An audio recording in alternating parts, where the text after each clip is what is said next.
Você sabe me dizer por que Abel é o primeiro nome que aparece na lista dos grandes heróis da fé? Por que não começou com Adão ou com qualquer outro ser? Por que começou com Abel? Você sabe por que Enoque está naquela lista? Por que Abraão está? Por que Moisés entrou naquela lista? Você sabe por que Raabe está naquela lista? Por que Gideão está naquela lista?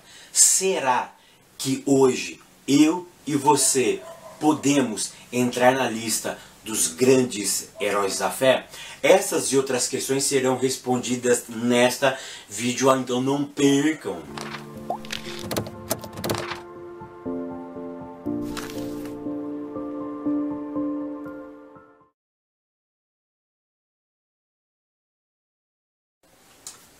A paz, queridos, que bom estarmos aqui novamente no nosso programa semanal da Escola Bíblica Dominical para darmos sequência à nossa série de estudos bíblicos baseado na carta aos Hebreus. E hoje chegamos na lição de número 11. A lição de número 11 tem como título Os Gigantes da Fé e o seu legado para a Igreja. E a leitura bíblica em classe se encontra no capítulo 11 da carta aos Hebreus, do verso 1 ao verso 8, do verso 22 ao verso 26, do verso 30 ao verso de número 34. Mas eu peço para que vocês façam toda a leitura do capítulo de número 11, onde nós estaremos abordando hoje acerca dos heróis da fé. Queridos, eu quero anunciar mais uma vez aqui o curso que eu, Fábio Segantin, estou ministrando sobre a introdução ao hebraico bíblico, tá? Eu estou preparando algumas aulas, algumas matérias. Eu estou criando um portal exclusivamente de cursos bíblicos, tá? E o primeiro curso que eu estou oferecendo é o curso de introdução ao hebraico bíblico. Então você que tem vontade de aprender a ler a Bíblia na língua sagrada, no hebraico, é isso mesmo. Eu convido você a fazer parte desse grande curso. Queridos, parece difícil, mas não é. É mais simples do que vocês imaginam. E eu preparei essa grande oportunidade para você começar ainda hoje mesmo fazer esse curso. Ele é totalmente online, ele é totalmente em vídeo aula. É claro que eu tenho material escrito, mas eu me apresento, são videoaulas gravadas, tá? De forma muito simples, muito didática, tá? Sem enroleixo, sem gramática profunda, ou seja, eu vou direto ao ponto, tá? E por um preço realmente incrível, que você não encontra na internet de jeito nenhum. Então, se você quiser, vai aparecer o link aqui em cima ou aqui embaixo. Você acessa esse link, deixa o seu nome, deixa o seu e-mail, tá? E nós vamos entrar em contato com você via e-mail. E você pode hoje mesmo começar a fazer hebraico, estudar essa língua tão poderosa. E no final, vocês não terminam, tá? No final eu tenho uma palavra para vocês, uma palavra poderosa, uma palavra de instrução sobre o projeto Malaquias. Queridos, então o autor da carta aos Hebreus, hoje o capítulo é o capítulo 11. Tá? Mas no capítulo 10, nós já vimos semana passada, que do verso 32 ao verso 39, o autor já deu indício que ele iria mudar a história. Eu usei até o termo checkmate, ele passou a régua, ele terminou aquele assunto e agora ele ia começar um outro assunto. Por isso ele usa o termo perseverança, por isso ele usa o termo confiança. Tá? Ou seja, então ele estava dando início que agora ele ia mudar de matéria. E o capítulo 11 é uma prova disso. O capítulo 11 ele dedica exclusivamente a uma galeria de homens e mulheres que fizeram a diferença. E eu quero começar essa aula dizendo o seguinte: se eles fizeram, você também pode. Quem disse que você não pode? Leva isso para a classe de vocês. Mostre para os irmãos, mostre para as irmãs, mostra para os jovens que eles podem fazer a diferença. Ou seja, aquilo não foi exclusividade deles no Antigo Testamento.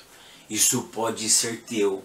Você pode, ainda nessa geração corrupta, maculada pelo pecado, você pode fazer a diferença. Então estimule, mostre isso para sua classe, porque eles estavam agarrados. Aqueles homens e aquelas mulheres estavam agarrados em uma aliança. Nós já vimos na aula passada. Eles perseveravam, eles confiavam em uma aliança que o Eterno fez com eles. Eu tenho certeza, porque a Bíblia me garante, que Deus fez uma aliança comigo.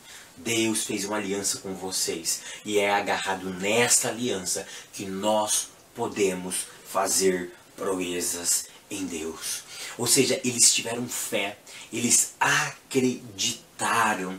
E fé, eu já expliquei várias e várias vezes aqui, fé em hebraico é emuná. Emuná significa acreditar num sistema. E em que sistema, Fábio? No sistema de Deus. Ou seja, naquilo que ele arquitetou, naquilo que ele planejou. Eu vou acreditar naquilo que ele projetou para a minha vida, e agarrado nessa aliança, e agarrado nesse sistema, eu começo a entrar pelo caminho. Aí as coisas começam a acontecer, não porque eu sou bom, porque eu acreditei em uma aliança, a palavra dele, eu só entrei acreditando. E acreditar faz toda a diferença. Entre a palavra falada e a palavra realizada, precisa ter fé. Para que aquilo que Deus falou realmente aconteça, eu preciso acreditar na sua santa e bendita palavra. Eu preciso me agarrar nessa promessa. Então mostre isso para a sua classe. Tópico 1, a fé que gera confiança em Deus. Ponto 1, o sacrifício de Abel. Por quê? Abel é o primeiro homem a encabeçar essa lista. Isso me intrigou, eu fui buscar e eu consegui uma revelação profunda e eu quero compartilhar com vocês agora. Queridos, presta atenção no que eu vou dizer agora. Por isso que é importante estudar a língua hebraica. Tá? Abel, ele encabeça, mas por que ele encabeça? Pare e pense um pouquinho. Aí vá ao dicionário. A palavra, o termo Abel em hebraico significa vapor, significa fôlego, significa o nada. A ideia do vapor é aquilo que aparece e desaparece. O fôlego é a mesma coisa, ele aparece e desaparece.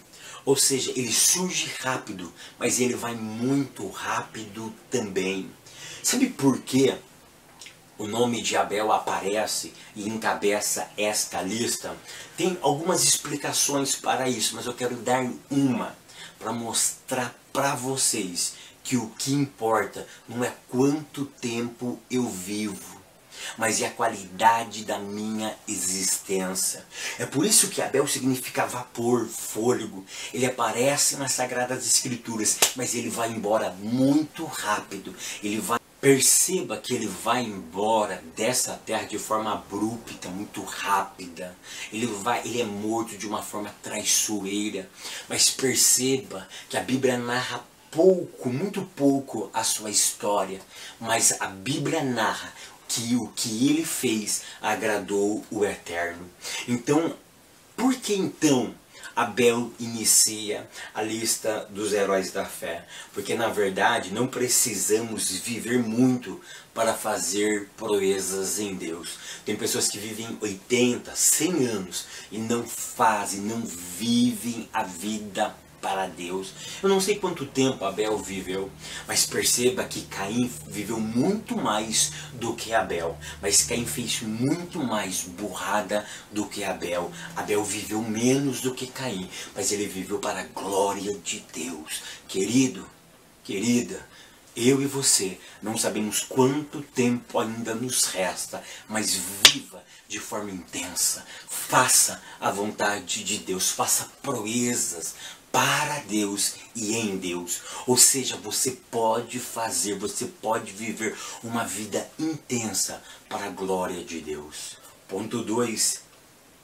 O testemunho de Enoque. Enoque é um ser que nós não sabemos muita coisa sobre ele. Eu tenho uma aula exclusiva sobre Abel, eu vou procurar e com certeza vai estar aqui em cima, tá bom? Uma aula exclusiva sobre Enoque, vai estar aqui em cima e você pode se aprofundar na vida de Enoque, tá? Claro que é com textos extras bíblicos, tá? Mas a Bíblia fala muito pouco sobre Enoque. Mas a carta aos Hebreus nos informa, como no livro do Gênesis, que Enoque andou com Deus. E pelo motivo de ele ter andado com Deus, isso fez Deus o trasladar.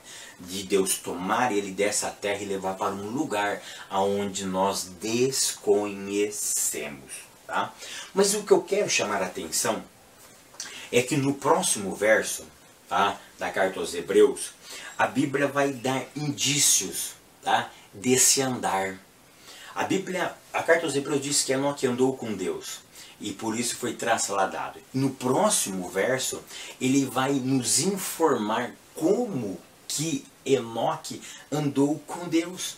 E nesse ponto, eu quero tirar 3 lições. Por quê Enoque andou com Deus? O que fez ele andar com Deus? Por que ele andou próximo de Deus? Primeira ideia que eu aprendo logo no verso 6, quando o texto diz que sem fé é impossível agradar a Deus. A primeira ideia que eu aprendo é que ele se aproximou de Deus.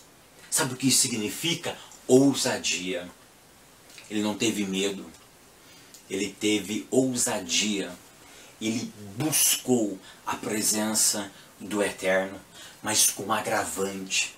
Ele foi ousado, mas sem perder o respeito. Ele foi ousado, sem perder o respeito. Tem pessoas que se aproximam de Deus, mas perdem o respeito. Tentam chegar perto do Eterno, mas perdem o respeito. Como, Fábio? Exigindo de Deus, colocando Deus na parede, pensando que Deus é um ser místico, é um ser pronto para atender os seus caprichos. Ele teve ousadia, mas ele teve temor, ele teve respeito. A segunda ideia que eu aprendo é que ele teve a ciência, ele soube que Deus não é uma força, mas é uma pessoa. E essa pessoa exige relacionamento. Ele entendeu que ele não era simplesmente, ele não era uma força, ele é uma pessoa. E que ele exige relacionamento. E relacionamento, nós sabemos que nós construímos. Relacionamento não nasce do dia para a noite. Não é como você ir numa benzedeira, você recebe um passe, está resolvido. Ou você faz um tratamento espiritual, está resolvido. Relacionamento não. Relacionamento você se adquire com o tempo. Esse relacionamento vai se aprofundando. Ele entendeu que Deus não era uma força, mas era um ser de relacionamento. Ou seja, mostre para a tua classe a importância da oração, a importância da leitura da palavra, porque assim nós vamos nos relacionando com o Eterno. Sabe, queridos, terceira ideia de Enoque. Enoque, ele soube de que Deus ouvia. Os irmãos me perdoem porque eu precisei ligar aqui o meu ventilador porque eu estou derretendo, tá? Então vai ficar um barulhinho meio estranho, mas é por causa do ventilador de teto, tá? Para que eu possa me refrescar um pouco aqui, tá? Então Enoque, ele soube o quê? De que Deus ouve. É por isso que o autor aos Hebreus diz que aquele que crê, aquele que chega perto dele, aquele que se aproxima, tem que acreditar que ele é galardoador daqueles que o buscam. E sempre, nas minhas orações, eu peço perdão das vezes que eu me aproximo de Deus sem acreditar. Porque sabia que é pecado chegar perto de Deus desacreditando dele? Não dele como pessoa, mas aquilo que ele pode fazer. Porque cá entre nós aqui, tem vezes que nós oramos, mas nós oramos desacreditando. Nós pedimos, mas lá no fundo parece que não vai acontecer. Enoque não. Enoque chegava perto desse ser, que é um ser de relacionamento, e tinha certeza que ele ouve. E se ele ouve, Ele pode fazer, depende dele. Foi por isso que Enoque andou com Deus. Tópico segundo tópico, a fé que faz ver o impossível. Agora vamos falar sobre Abraão, o nosso grande pai da fé, o pai Abraão, pai das multidões. Ponto 1. A obediência de Abraão. Presta atenção, querido, no que eu vou tratar aqui. O que fez Abraão ser especial para entrar nessa lista? O primeiro ponto que eu quero salientar 4 pontos. O primeiro ponto que eu quero salientar, porque ele entra nessa lista. Primeiro, ele teve a consciência de uma vocação. Ele tinha ciência de que ele foi vocacionado. Uma coisa que dá destino à minha e à tua vida é saber se temos ou não uma vocação específica. E quando eu descubro para que eu nasci, quando eu descubro a minha vocação, a minha vida ganha sentido.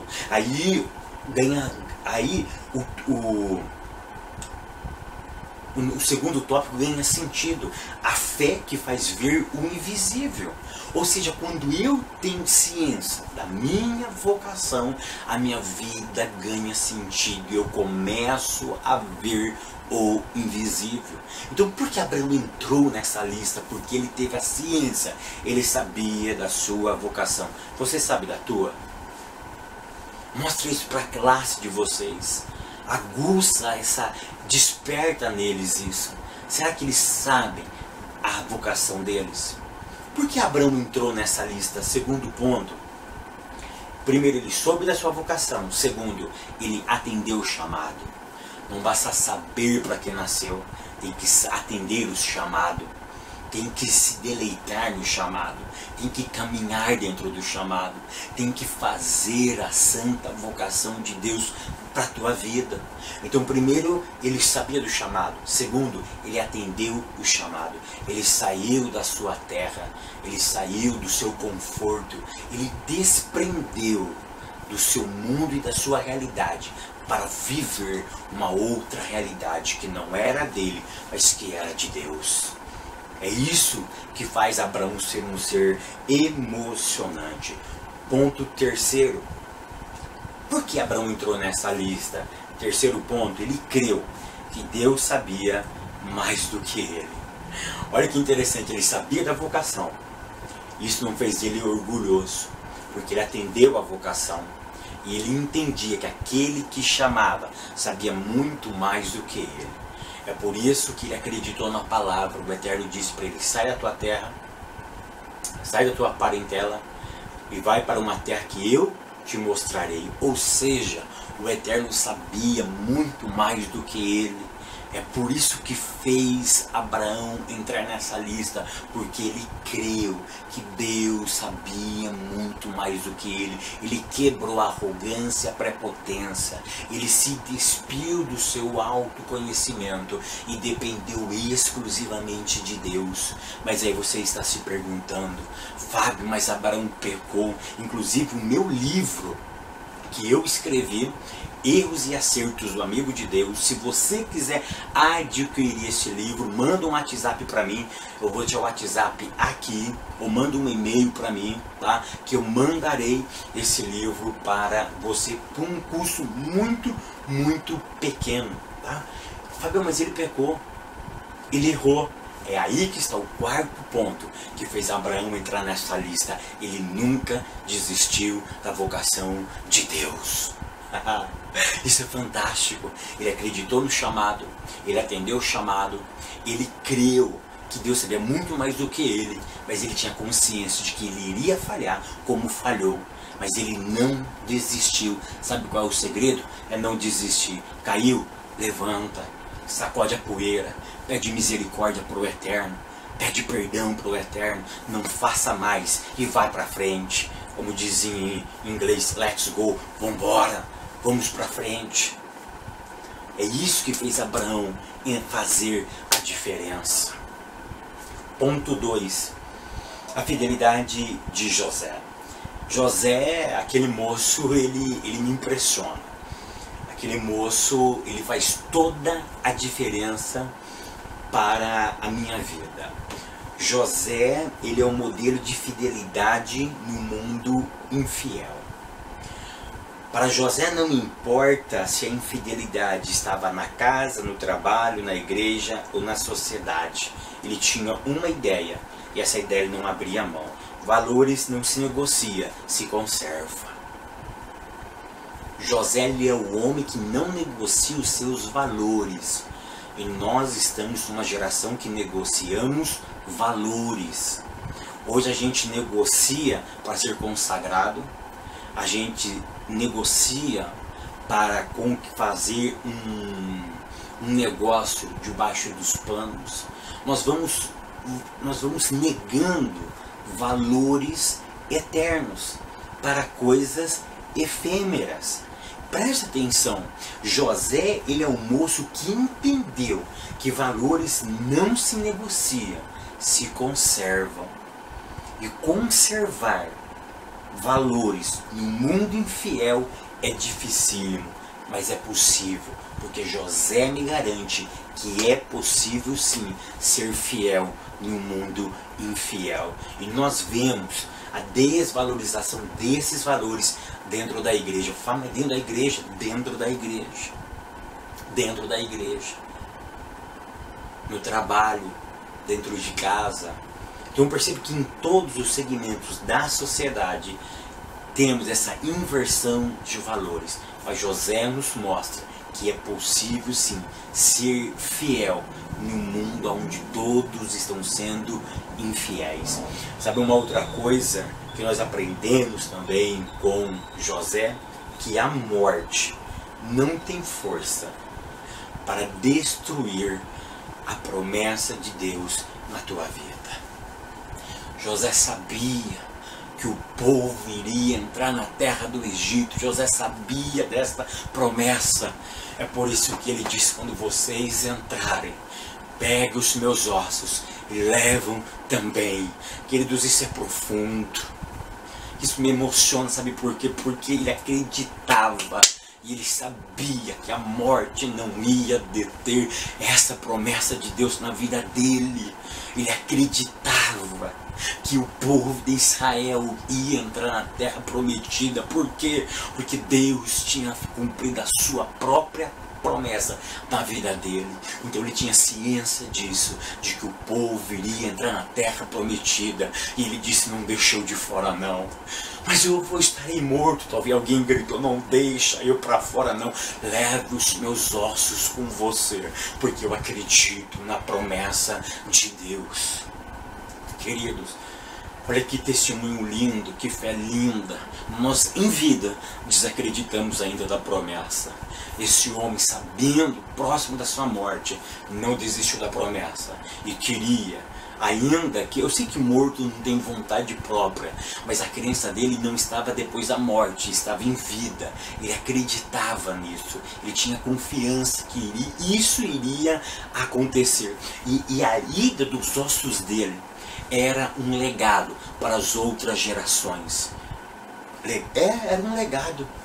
Sabe o que ele estava querendo dizer para as outras gerações? Que não importa, que os ossos dele era sinal de que ele acreditou e que Deus cumpriu aquela palavra.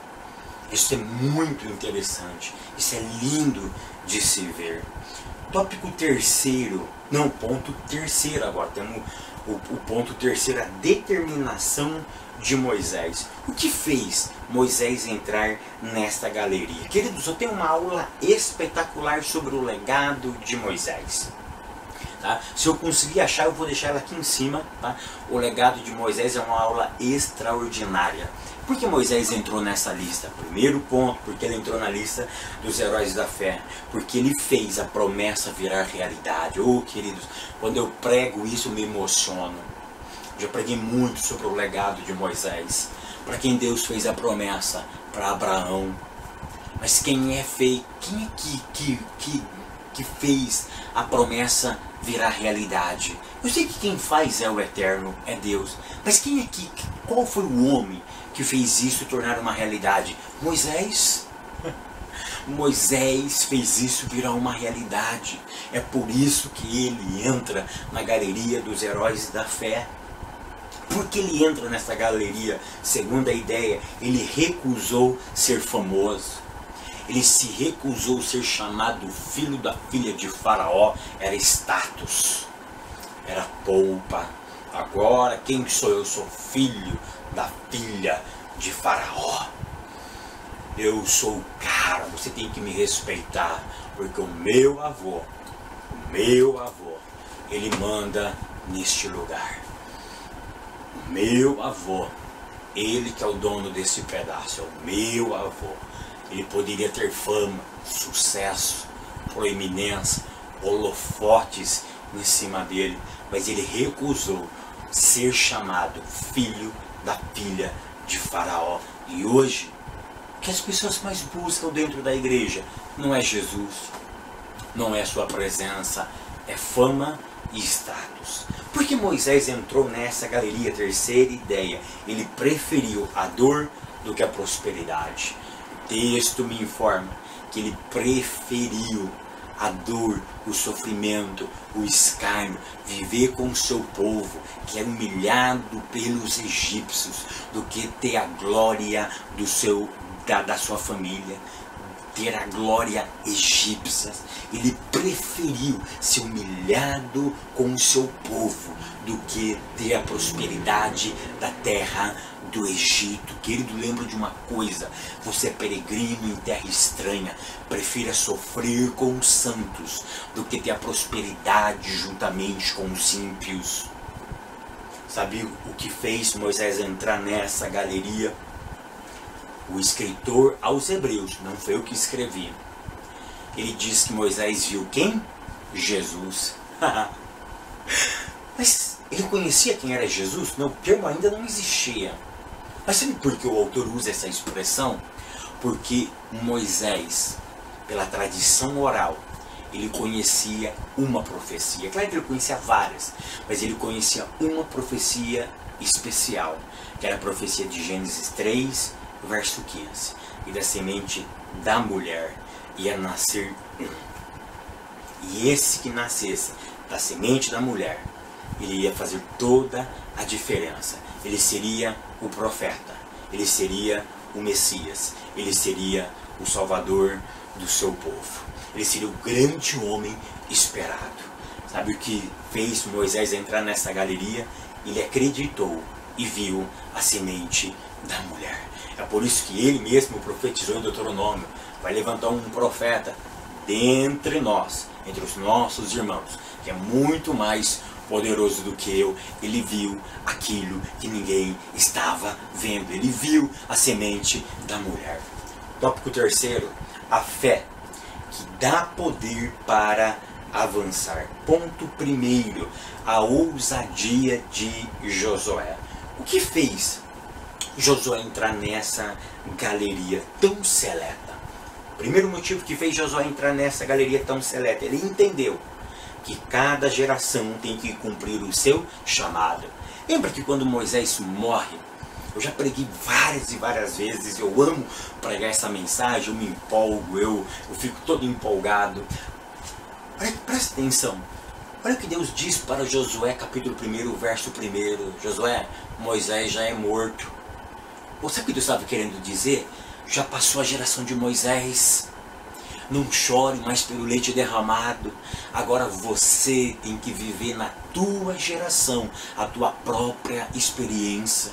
É por isso que Deus diz para Josué: como fui com Moisés, assim serei contigo. Ou seja, naquela geração eu abençoei ela. Agora eu quero fazer uma geração com você, e depende exclusivamente de você. Ou seja, você que escreve esta geração para a glória de Deus ou para a não glória de Deus. Ou seja, cada geração precisa viver a sua própria história na bênção e na promessa de Deus. É por isso que Josué entra nessa galeria, porque ele entendeu que cada geração escreve a sua própria história, e Josué estava escrevendo a história daquela geração. A segunda coisa que eu aprendo com que fez Josué entrar nessa lista é o seguinte: aquilo que você tem que começar, comece hoje, não espere amanhã. É por isso que o texto diz para Josué, levanta-te amanhã. Olha o capítulo 1, verso 1 de Josué. Levanta amanhã. Levanta depois do trabalho. Levanta daqui 15 dias. Não, Josué. Levanta agora. Ou seja, o que você tem que fazer hoje, faça. Não espere para amanhã. Se tiver que perdoar, perdoa hoje. Se tiver que liberar perdão, faça hoje. Se tiver que evangelizar alguém, evangeliza hoje. Se tiver que estudar, estude hoje. Ou seja, não perca as oportunidades da vida. Ou seja, porque elas passam e não voltam mais. Josué, você precisa começar agora. Já viu aquelas irmãs que o regime delas sempre começa em que dia da semana? Quem pode me falar? Na segunda. Na segunda-feira eu começo o meu regime. Em casa é assim. Na segunda-feira nós vamos começar o regime. E nunca começa essa segunda. Essa segunda nunca chega. Por quê? Porque eu não tenho que esperar segunda-feira para começar o regime. Eu tenho que começar hoje. Quantas pessoas fez promessa há 3 meses atrás, no ano novo, na virada do ano, e já esqueceram, não estão mais cumprindo aquilo que prometeu. Querido, começa hoje a fazer a diferença. Ponto 2, a coragem de Raabe. Raabe é mulher de vibra. Ela tinha todas as qualidades para dar errado, como estava dando errado na vida dela. Mas sabe por que ela entrou na galeria dos heróis da fé? Por 2 motivos. Claro que tem vários motivos, mas eu quero salientar apenas 2 motivos que fez ela entrar na galeria dos heróis da fé. Primeiro motivo, ela entendeu que cada livramento tem o seu propósito. E ela entendeu que aquele livramento era porque Deus estava chamando ela para um propósito nessa terra. Ou seja, ela não se livrou por acaso. Se ela se livrou, é porque Deus tinha ainda um plano maior na vida dela. Ela entendeu que a vida, quando ela nos dá uma nova chance, ela não dá uma nova chance para nós sermos mais um entre a multidão. Ela nos dá uma chance, porque Deus tem um propósito na nossa vida. E ela entendeu então que essa oportunidade, ou essa nova oportunidade da vida, é porque Deus queria fazer a diferença na vida dela. E sabe por que o segundo motivo que fez ela entrar nessa galeria dos heróis da fé, que até agora só tinha aparecido homem? É claro que Sara já tinha aparecido, mas ela é uma das pouquíssimas mulheres que entram nessa galeria dos heróis da fé. Sabe por quê? Ela entrou aqui porque ela aceitou o novo. Ela aceitou o novo. Ela era de uma outra cultura, ela era uma meretriz. Ou seja, o novo é mudança de atitude, é mudança de hábito.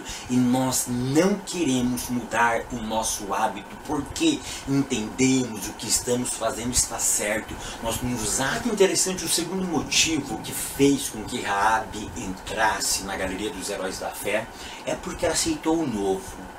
Mas o novo é desafiador. Por quê? O novo muda hábito. O novo nos tira do acomodismo. O novo, ele nos desperta. O novo, ele abre a mente. O novo faz ver coisas que nós não estávamos vendo até agora. O novo traz novo entendimento. O novo nos tira da zona de conforto. O novo nos aponta um caminho esplêndido que nós ainda não conhecemos. É por isso que essa mulher, ela aceitou viver o novo. Que novo? A fé do Deus de Israel. Isso é impressionante, querido. Ponto 3, agora o ponto 3, o heroísmo de Gideão. Por que Gideão entrou? Isso é interessante. O Espírito de Deus me deu uma palavra espetacular no livro sobre a história de Gideão. Eu estou orando a Deus para ver quando eu vou pregar essa mensagem.